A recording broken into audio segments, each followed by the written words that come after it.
स्वागत है आपका अपने चैनल में। दोस्तों, आज हमारी पॉलिटी की सीरीज का ये 5th पार्ट है और आज हम इस वीडियो में पॉलिटी के में क्वेश्चन देखने वाले हैं जो बार बार एग्जाम में रिपीट हो रहे हैं। चलिए आज की वीडियो स्टार्ट करते हैं। पहला क्वेश्चन है, भारतीय संविधान के किस भाग को उसकी आत्मा की आख्या प्रदान की गई है?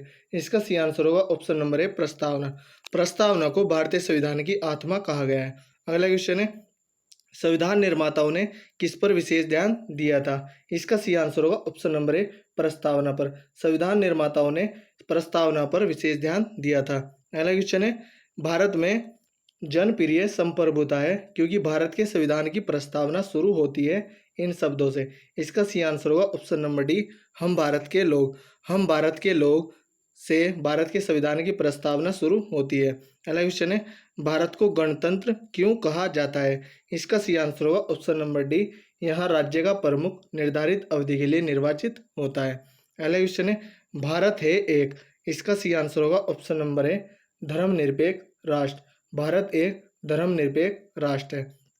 अगला क्वेश्चन है, धर्मनिरपेक्षता का अर्थ है? इसका सही आंसर होगा ऑप्शन नंबर सी, राज्य सरकार द्वारा किसी धर्म को स्वीकार नहीं करना, यही धर्मनिरपेक्षता कहलाती है। अगला क्वेश्चन है, भारत एक धर्मनिरपेक्ष राज्य है। इसका मतलब है कि भारत भारतीय राज्य, ऑप्शन नंबर डी इसका सी आंसर होगा, किसी निश्चित धर्म का समर्थन नहीं करता है। अगला क्वेश्चन है, गणतंत्र होता है। इसका सी आंसर होगा ऑप्शन नंबर डी, राज्य जहां पर अध्यक्ष वंशानुगत रूप से न हो। अगला क्वेश्चन है, निम्नलिखित में दो शब्द कौन से हैं जिनका समावेशन 42वें संशोधन द्वारा संविधान की उद्देशिका, जिसे प्रस्तावना भी कहते हैं, में किया गया था? इसका सी आंसर होगा ऑप्शन नंबर सी, समाजवादी धर्मनिरपेक्षता। 42वां संविधान संशोधन 1976 में होता है और इसके द्वारा प्रस्तावना में 3 शब्द जोड़े जाते हैं, समाजवादी, धर्मनिरपेक्षता और अखंडता। अगला क्वेश्चन है, भारतीय संविधान की प्रस्तावना में भारत को किस रूप में घोषित किया गया है? इसका सही आंसर होगा ऑप्शन नंबर सी, एक प्रभुत्व संपन्न समाजवादी धर्मनिरपेक्ष और प्रजातांत्रिक गणराज्य के रूप में घोषित किया है। अगला क्वेश्चन है, भारत एक गणतंत्र है, इसका अर्थ है? इसका सही आंसर होगा ऑप्शन नंबर सी, भारत में वंशानुगत शासक नहीं है। अगला क्वेश्चन है, निम्नलिखित में कौन सा शब्द भारत के संविधान की उद्देशिका में नहीं है? इसका सही आंसर होगा ऑप्शन नंबर डी, लोक कल्याण। यह भारत की संविधान की उद्देशिका, जिसे हम प्रस्तावना कहते हैं, में नहीं है। अगला क्वेश्चन है,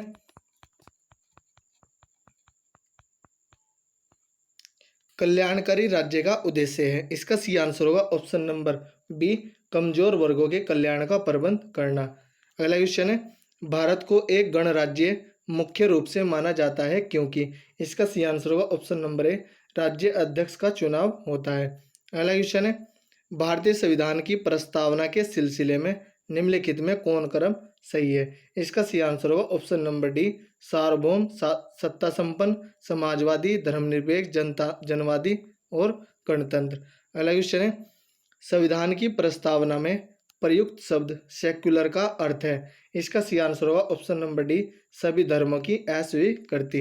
अगला क्वेश्चन है, शब्द धर्मनिरपेक्ष सेक्युलर भारत के संविधान की प्रस्तावना में जोड़ा गया, इसके विषय में निम्नलिखित कथनों में से कौन सही है? ऑप्शन देखते हैं। पहला ऑप्शन है, यह वर्ष 1976 में जोड़ा गया था, तो यह सही है। ऑप्शन 2, यह 44वें संविधान संशोधन द्वारा जोड़ा गया था, तो यह ऑप्शन गलत है। ऑप्शन 3, यह 42वें संविधान संशोधन द्वारा जोड़ा गया, यह ऑप्शन सही है। ऑप्शन 4, यह मूल प्रस्तावना में था, तो यह भी ऑप्शन गलत है। तो ऑप्शन 1 और 3, तो ऑप्शन 20 का सही आंसर होगा 1 और 3।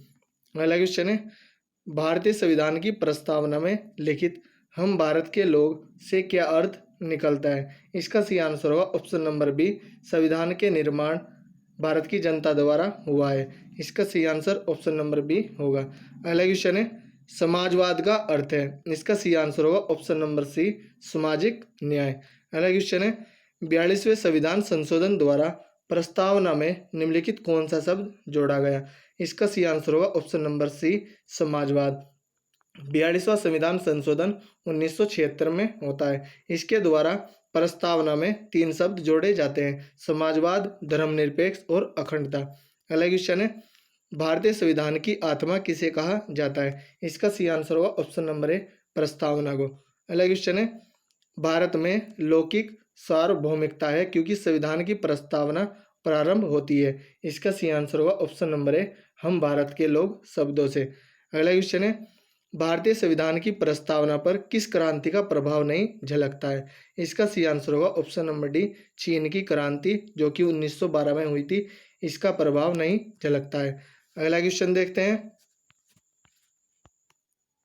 मूल भारतीय संविधान के अनुसार भारत एक है। इसका सही आंसर होगा ऑप्शन नंबर ए, प्रभुत्व संपन्न लोकतंत्रात्मक गणराज्य। तो ऑप्शन नंबर ए इसका सही आंसर होगा।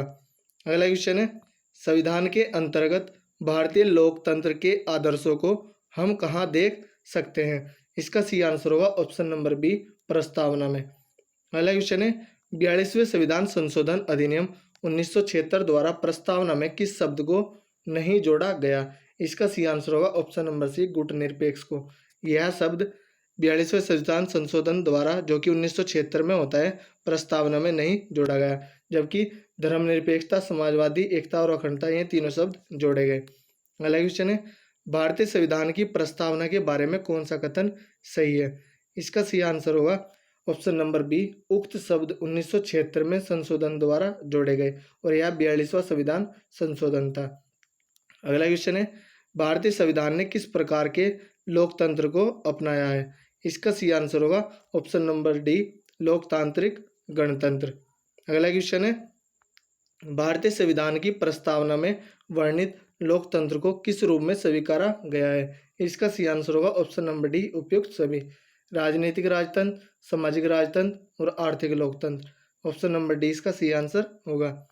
अगला क्वेश्चन है, भारतीय संविधान की प्रस्तावना के अनुसार भारत के शासन की सर्वोच्च सत्ता किसमें निहित है। इसका सही आंसर होगा ऑप्शन नंबर ए, जनता में। तो दोस्तों, यह थी हमारी वीडियो। अगर आपको अच्छी लगी हो तो कमेंट करके ज़रूर बताएं।